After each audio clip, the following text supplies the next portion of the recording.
Crímenes imperfectos.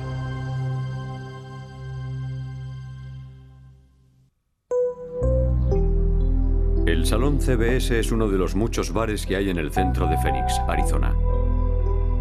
Hank Arredondo era el propietario del Salón CBS. Kim Ancona era la gerente. En el mundo de la hostelería hay que tener un carácter agradable y ser honrado. Y Kim tenía ambas cualidades.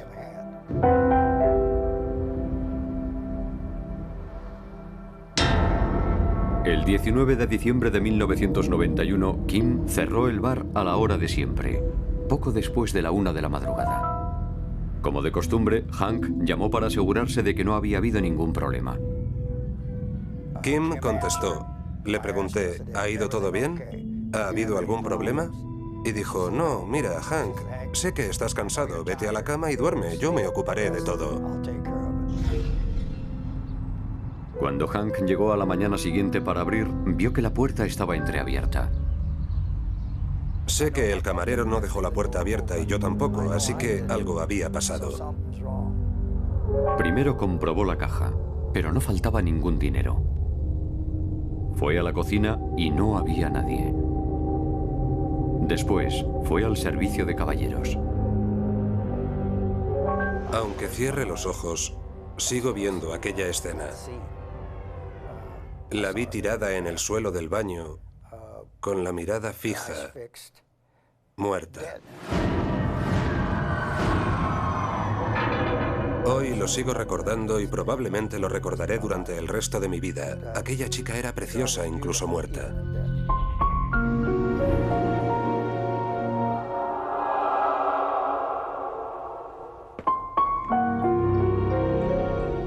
Todo parecía indicar que el asesino había cogido un cuchillo de la cocina. Había obligado a Kim a entrar en el servicio de caballeros y la había matado a puñaladas.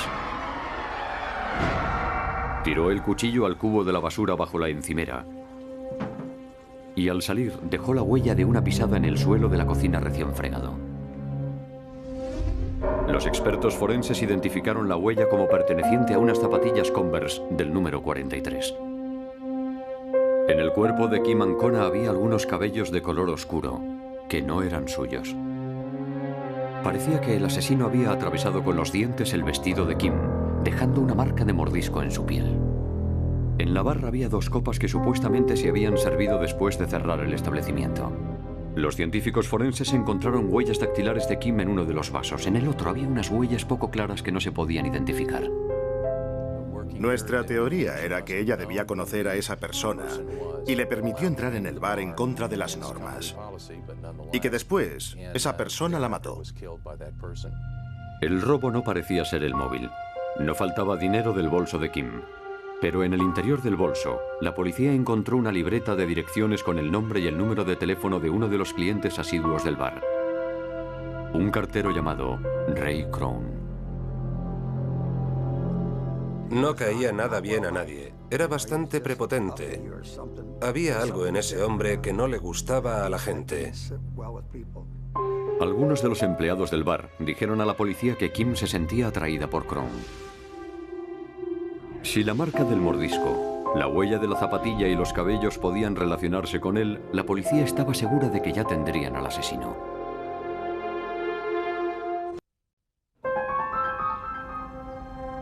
Durante la autopsia de Kim Ancona, los forenses hicieron numerosas fotografías del mordisco que tenía en la parte superior del pecho. Las fotografías mostraban que el asesino había dejado una marca muy peculiar. El incisivo izquierdo sobresalía hacia afuera por delante de la línea que forman el resto de los dientes. En la libreta de direcciones de Kim estaba anotado el nombre y el teléfono de un hombre llamado Ray Crown, alguien con quien ella hablaba a menudo en el bar. Kim Ancona les había contado a sus amigas que Ray le atraía mucho, que le gustaba y que pensaba que a lo mejor llegaba a tener una relación con él. Y eso fue lo que dijeron a los detectives. Ray Crown tenía 33 años. Era veterano de las fuerzas aéreas y no tenía antecedentes penales. Varios empleados del bar dijeron a la policía que Kim se había citado con Crown la noche del crimen. Cuando la policía habló con los amigos de Kim, dijeron que la última persona que se imaginaban que ella fuera a ver esa noche era Ray Crown y que había quedado con ella para ayudarla a cerrar el bar. Cuando le interrogaron, Ray Crown dijo que solamente eran conocidos. Negó que hubiera una relación sentimental entre ellos. Ella era una chica muy abierta y simpática. Y a mí me gustaba su personalidad y su vitalidad y todo eso, pero no existía una relación amorosa. Crown negó que hubiera quedado con Kim en el bar como habían declarado sus amigos. Además, tenía una coartada. Compartía una casa con un compañero de trabajo quien declaró que Crown no había salido de casa la noche del crimen. Pero cuando la policía interrogó a Crown, observaron que su incisivo izquierdo le sobresalía ligeramente y que parecía muy similar a la herida de mordisco que presentaba el pecho de Kim. Después de examinar las marcas de mordiscos en el cuerpo de Kim Ancona, los detectives llegaron a la conclusión de que sus dientes coincidían con las marcas de mordisco encontradas en su cuerpo. Crown se prestó voluntariamente a facilitar una muestra de su mordedura mordiendo un trozo de poliestireno que se utiliza comúnmente, ya que es blando, pero a la vez estable. Los odontólogos forenses examinaron una serie de pruebas de mordeduras de hombres que conocían a Kim Ancona. Solo encontraron una en la que el incisivo izquierdo sobresaliera claramente como en la marca de mordisco del cadáver. Era la de Ray Crown. Oí frenazos y portazos, me asomé y vi que se acercaban un montón de policías armados apuntándome y dándome el alto. Me tiraron al suelo, me esposaron, me llevaron a la comisaría y me acusaron de homicidio, secuestro y agresión sexual. Ese fue el día que me arrestaron, el día de Nochevieja de 1991. Crown mantenía su inocencia, pero no sabía explicar por qué la huella de su mordedura coincidía con las marcas de dientes del pecho de Kim Ancona. Era una situación frustrante, ofensiva y de lo más humillante. Me preguntaba, ¿por qué? ¿Por qué no me escucha nadie? ¿Por qué no hay alguien que estudie esto con inteligencia y responsabilidad? Y se dan cuenta de que aquí hay un problema. Pero la herida de mordisco no era la única prueba que había contra Crown. El asesino dejó saliva en la ropa de Kim. El análisis de ADN de esa saliva no fue concluyente, pero sí se descubrió que la sangre del asesino era del tipo 0, el mismo tipo de sangre de Ray Crown. Fue detenido y acusado de asesinato. En el juicio, los fiscales mantuvieron que la prueba de la huella del mordisco era la más convincente. Contrataron a un conocido experto en mordiscos de Las Vegas, Nevada, para testificar que había una coincidencia perfecta, algo aún más fiable que una huella dactilar. Ese experto era el Dr. Raymond Rawson, un odontólogo forense que también era senador por el estado de Nevada en aquella legislatura. En el juicio, el Dr. Rawson utilizó este vídeo en el que aparecían unas fotografías de la herida del cuerpo de Kim Ancona superpuestas sobre la huella de los dientes de Crown. Basándose en esa prueba, Ray Crown fue declarado culpable de homicidio en primer grado y sentenciado a muerte. Me daba igual, si me iban a encerrar por algo que no había hecho que me mataran. Al fin y al cabo, todo por lo que había luchado durante mis 35 años ya me lo habían quitado. La prensa llamó a Crown el asesino del colmillo largo. El juez consideró que ese mordisco era una forma de tortura y por eso le condenó a muerte. Pero si Crown era inocente como él sostenía, ¿cómo podía haberse equivocado un conocido odontólogo forense?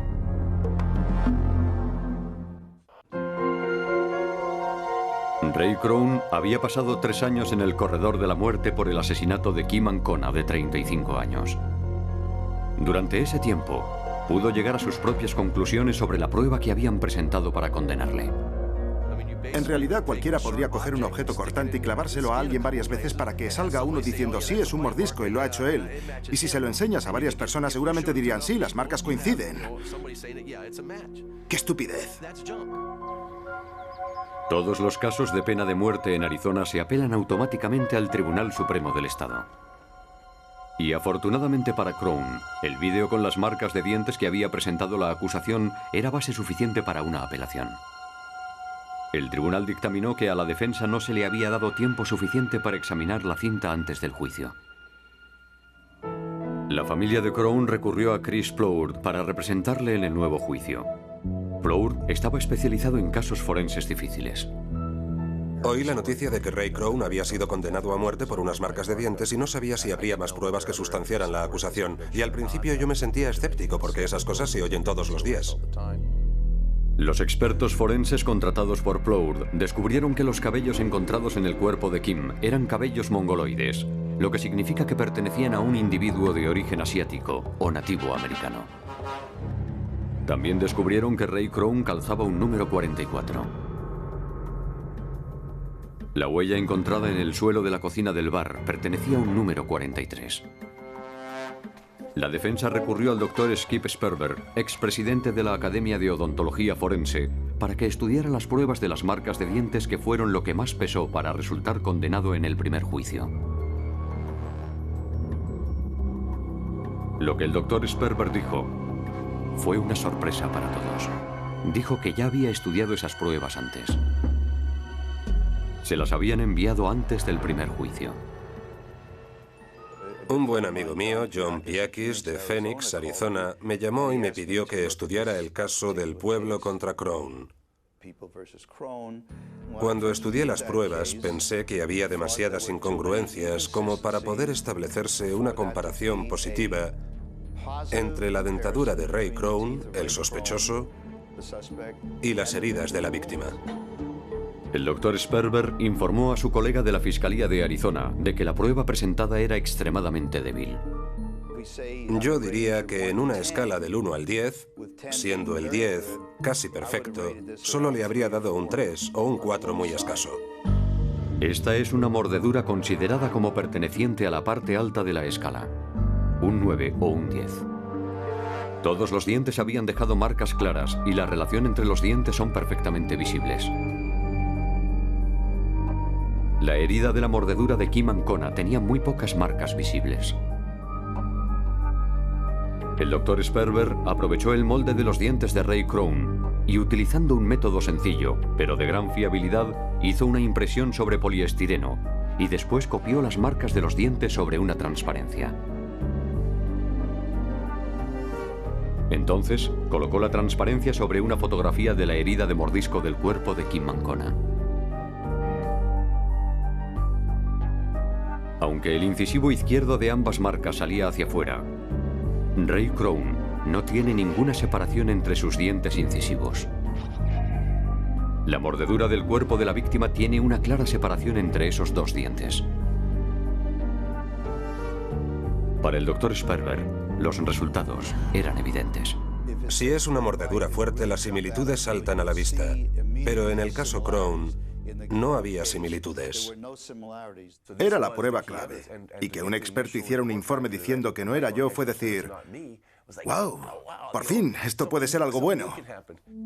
En el segundo juicio, el doctor Raymond Rosen, el mismo experto en marcas de mordeduras del primer juicio, repitió su testimonio. Dijo que no había duda de que la mordedura era de Ray Crown. El equipo de expertos de la defensa discrepaba. Yo descarto totalmente que el mordisco fuera de Ray Crown. Y yo no era el único. Había otros 3 expertos dentistas forenses perfectamente titulados y acreditados que también le excluían. Pero el jurado no estuvo de acuerdo. Se pusieron de parte del experto de la acusación y volvieron a declarar a Ray Crown culpable. ¿Qué es lo que hace falta? ¿Qué es eso de más allá de una duda razonable? ¿Qué es eso de la presunción de inocencia? Eso no existe en el sistema judicial, desde luego no existió para mí.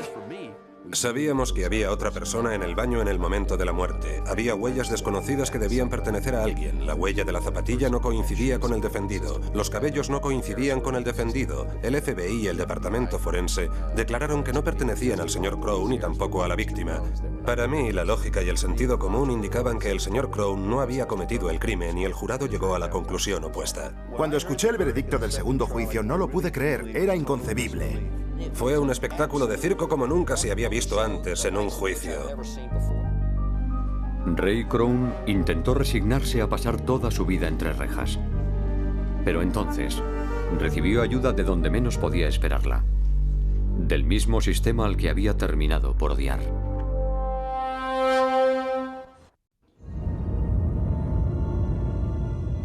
Ray Crown languidecía en prisión por un crimen que, en opinión de algunos de los mejores expertos forenses del país, no había cometido. Poco antes del segundo juicio de Crown, el doctor Richard Subiron, uno de los expertos de la defensa, había estado sentado junto al experto forense de la acusación, el doctor Rawson, en una conferencia científica. A mí él me dijo, estoy metido hasta el fondo. Sabía que se equivocaba, pero ya estaba comprometido. Y si eso no da miedo, ya no sé qué pensar. Y me dolió mucho ver a alguien como él involucrarse en un asunto así, y yo se lo dije. Tienes que salir como sea, di que ya no quieres hacerlo, o que has cambiado de opinión, o que has escuchado a la otra parte y has reconsiderado tu postura. Cualquiera puede cometer un error, ninguno de nosotros se salva de cometer errores. Pero me dijo, estoy demasiado implicado. Y ese fue el final de la conversación. A través de un portavoz, el doctor Rawson negó que la conversación descrita por el doctor Subiron hubiera tenido lugar. Hubo que esperar hasta 2001 para que una nueva ley ofreciera un rayo de esperanza a Crown. Arizona, uno de los primeros estados de los Estados Unidos, aprobó una nueva ley para las pruebas de ADN después de la condena que permitía a los presos convictos presentar pruebas de ADN después de haber sido condenados, siempre que se declararan inocentes. Así que el equipo de la defensa de Crown le pidió al estado de Arizona que tomara cualquier posible muestra de ADN de la ropa de Kim Ancona. Ya se había hecho la prueba de ADN con la saliva de la blusa de Kim y los resultados habían sido inconcluyentes. Pero sus vaqueros tenían pequeñas manchas de sangre. La acusación alegaba que la sangre era de Kim Ancona. Los vaqueros enviaron al laboratorio criminológico del estado para hacer una nueva prueba de ADN que analiza 13 marcadores genéticos distintos. Las pruebas ofrecieron unos resultados inesperados. La sangre de los vaqueros no era de Kim Ancona y tampoco era de Ray Crown. Entonces, ¿de quién era? Para averiguarlo, los científicos forenses introdujeron los resultados de la prueba de ADN en una base nacional de datos con perfiles genéticos de más de 1 millón de convictos de todo el país. Se comprobó perfil tras perfil, buscando una coincidencia hasta que la base de datos encontró un posible candidato. Este hombre, el nativo americano de 35 años Kenneth Phillips, que cumplía condena en prisión por abusos a menores. En el momento del asesinato de Kim Ancona, Kenneth Phillips vivía a solo 600 metros del salón CBS. Vivía justo detrás del bar y era de origen nativo americano, lo que coincidía con otras pruebas de ADN que se habían hecho y con los cabellos encontrados en el escenario del crimen. Al ser interrogado por la policía, Phillips hizo una sorprendente confesión. Dijo que la mañana después del asesinato de Kim se había despertado tras una fuerte intoxicación alcohólica con las manos cubiertas de sangre. Después vio la noticia del asesinato de Kim en televisión.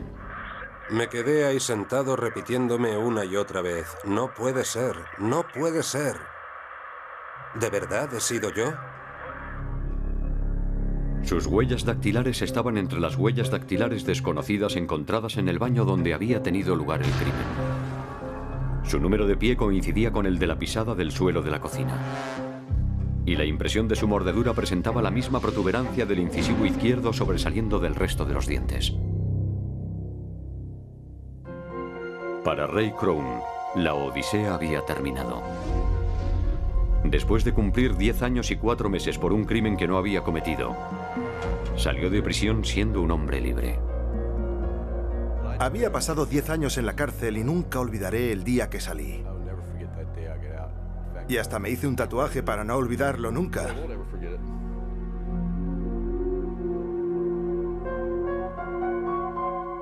Los odontólogos forenses dijeron que el problema con el caso Crown fue que el Dr. Rawson le había dicho al jurado que las marcas de dientes podían identificarse igual que las huellas dactilares.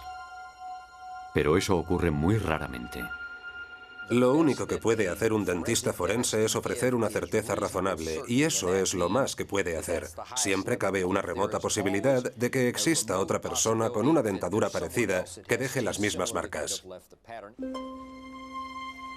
Ray Crown intenta rehacer su vida.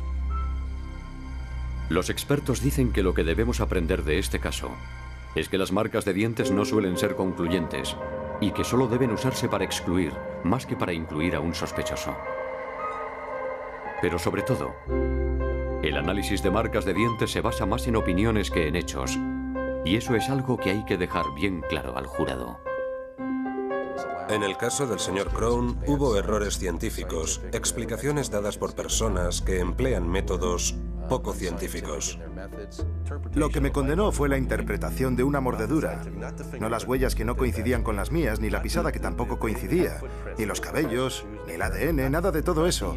Se basaron en la interpretación de una mordedura para condenarme. Eso no puede permitirse en un tribunal, igual que el perjurio no se permite en un tribunal. No podemos permitir que ningún testigo mienta, ya sea sobre un aspecto científico o cualquier otro aspecto. Y en este caso estaba claro que algunos de los expertos científicos habían malinterpretado los datos y el valor científico de lo que estaban diciendo.